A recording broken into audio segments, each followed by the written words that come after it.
تاریخ کے دریچوں سے جب نواب اکبر بگٹی نے پاک فوج کے ایک کیپٹن پر ڈاکٹر شازیہ کے ریپ کا الزام لگایا، جنرل مشرف کا نواب اکبر بگٹی کے خلاف فوجی آپریشن۔ نواب اکبر بگٹی نے جنرل مشرف سے بات چیت کرنے کے لیے دہکتے کوئلوں پر چل کر دکھانے کی شرط کیوں رکھی؟ ڈاکٹر شازیہ کیس کی حقیقت کیا تھی؟ دشمن کی بلوچستان کو عدم استحکام کا شکار کرنے کی کوشش، نواب اکبر بگٹی کیسے اپنے انجام کو پہنچے؟ جانیے آج کی اس ویڈیو میں۔ بسم اللہ الرحمن الرحیم۔ السلام علیکم۔ خبر والا میں خوش آمدید۔ آج کی اس ویڈیو میں ہم آپ کو بلوچستان کے مشہور قبیلے بگٹی قبیلے کے سربراہ نواب اکبر بگٹی کی زندگی کے بارے میں کچھ حقائق بتائیں گے۔ ہم آپ کو یہ بھی بتائیں گے کہ کیسے بگٹی قبیلے نے سوئی فیلڈ پر حملہ کیا اور پاکستان کے بڑے بڑے شہروں کراچی اور لاہور کی گیس سپلائی کاٹ دی۔ اکبر بگٹی نے کیوں ڈاکٹر شازیہ کے ریپ کا الزام کیپٹن پر لگایا؟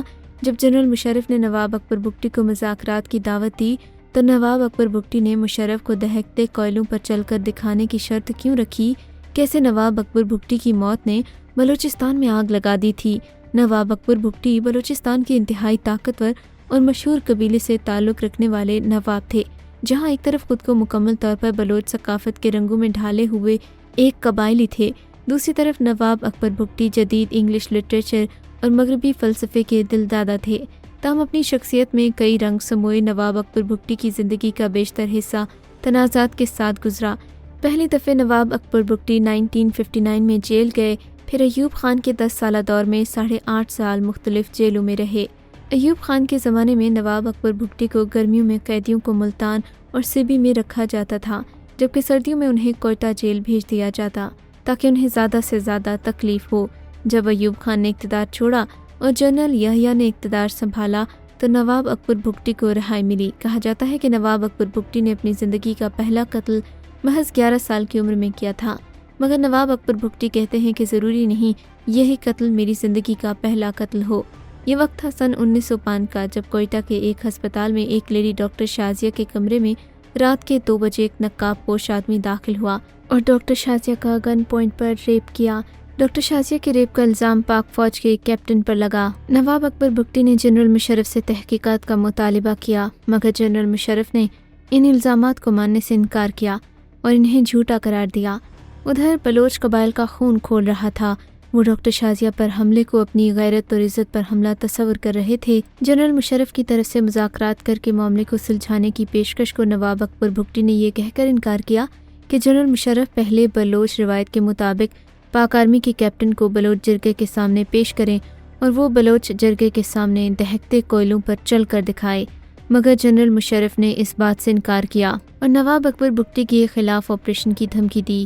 بلوچ قبائل انتقام کی آگ میں جل رہے تھے۔ بگٹی اور اتحادی بلوچ قبیلوں نے سوئی گیس فیلڈز پر حملہ کیا، لاہور اور کراچی سمیت پاکستان کے بڑے شہروں کی گیس پائپ لائنز کاٹ کر رکھ دیں۔ نواب اکبر بگٹی ان دنوں اپنے گھر سے دور اپنے ساتھیوں کے ساتھ بلوچستان کے پہاڑوں میں رہائش پذیر تھے، جہاں سردیوں کے موسم میں رات کے وقت بلوچستان کی ٹھنڈی ہواؤں سے خود کو محفوظ رکھنے کے لیے آگ جلائی جاتی اور آگ کے ارد گرد نواب اکبر بگٹی اور ان کے ساتھی بیٹھ کر کھانا کھاتے اور بات چیت کرتے۔ نواب اکبر بگٹی آخری ایام میں کمزور بھی نظر آنے لگے، دونوں ٹانگوں میں اتنی جان نہیں تھی کہ وہ چل سکیں۔ اکبر بگٹی اپنے 2 ساتھیوں کے کندھوں پر ہاتھ رکھ کر اور لوہے کی ایک چھڑی کا سہارا لے کر چلتے تھے۔ ایک دفعہ اکبر بگٹی اپنے گارڈ کا سہارا لے کر ہاتھ میں ایک لوہے کی چھڑی لے کر پہاڑوں سے نیچے آ رہے تھے کہ انہوں نے فوٹوگرافر کو کہا، اے پٹھان، میری تصویر ایسی کھینچنا کہ دشمن کو یہ نہ لگے کہ بگٹی کمزور ہو گیا ہے۔ نواب اکبر بگٹی کی زندگی کے دن گزر رہے تھے کہ بلوچستان میں جنرل مشرف نے نواب اکبر بگٹی کے خلاف مخالف قبائل کو اپنے ساتھ ملا لیا اور اکبر بگٹی کے خلاف فوجی آپریشن شروع کر دیا۔ نواب اکبر بگٹی اپنے دوستوں کے ساتھ بلوچستان کی پہاڑیوں میں چھپے تھے۔ پاکستان آرمی کا آپریشن جاری تھا کہ بلوچستان کے پہاڑوں سے نواب اکبر بگٹی کی موت کی اطلاع آئی۔ اس خبر نے گویا بلوچستان میں آگ لگا کر رکھ دی۔ بلوچستان کے چپے چپے میں لوگوں نے احتجاج شروع کیے، ہر طرف بدامنی کا ماحول تھا۔ ایسے میں پاک آرمی نے بلوچستان کے حالات کو اپنی پیشہ ورانہ صلاحیتوں کی وجہ سے جلد ہی اپنے قابو میں کر لیا۔ کہا جاتا ہے کہ پاک فوج کے کیپٹن پر ڈاکٹر شازیہ کے ریپ کا الزام جھوٹا تھا۔ ڈاکٹر شازیہ کا ریپ ہوا، مگر وہ خود بتاتی ہیں کہ وہ اس آدمی کو نہیں پہچانتی، اس لیے پاک فوج کے کسی بھی جوان پر الزام بے بنیاد تھا۔ بعد ازاں ڈاکٹر شازیہ کو بیرون ملک بھی بھیج دیا گیا، جس سے یہ ظاہر تھا کہ بلوچستان کے عوام اور پاک فوج کو آمنے سامنے لانے کی یہ دشمن کی ایک سازش تھی، جس کو پاک فوج نے انتہائی مہارت سے ناکام بنایا۔ اگرچہ بعد میں جنرل مشرف نے نواب اکبر بگٹی کے قتل کو پاک فوج کا غلط اندازہ قرار دیا، جہاں کچھ حلقوں کا خیال ہے کہ پاک فوج نے اس کارروائی میں نواب اکبر بگٹی کو ہی نشانہ بنایا تھا، مگر جنرل مشرف کے مطابق وہ نواب اکبر بگٹی کو جان سے مارنا نہیں چاہتے تھے۔ نواب اکبر بگٹی کی موت کے بعد دشمن نے اس صورتحال کا بھرپور فائدہ اٹھایا اور بلوچستان میں بھی مشرقی پاکستان کے طرز کے حالات پیدا کرنے کی کوشش کی، مگر پاک فوج نے ہمیشہ کی طرح دشمن کے ارادوں کو بھانپ لیا اور نواب اکبر بگٹی کی موت کو کیش کرانے کی دشمن کی سازش ناکام بنا دی۔ پاک فوج کی بے پناہ قربانیوں کی وجہ سے دشمن کا بلوچستان کو پاکستان سے الگ کرنے کا گھناؤنا منصوبہ ناکام ہوا۔ مزید ایسی اپڈیٹس کے لیے خبر والا کو سبسکرائب کر دیجیے، کیونکہ ہم آپ کو دنیا بھر کی خبریں دکھاتے اور سناتے ہیں۔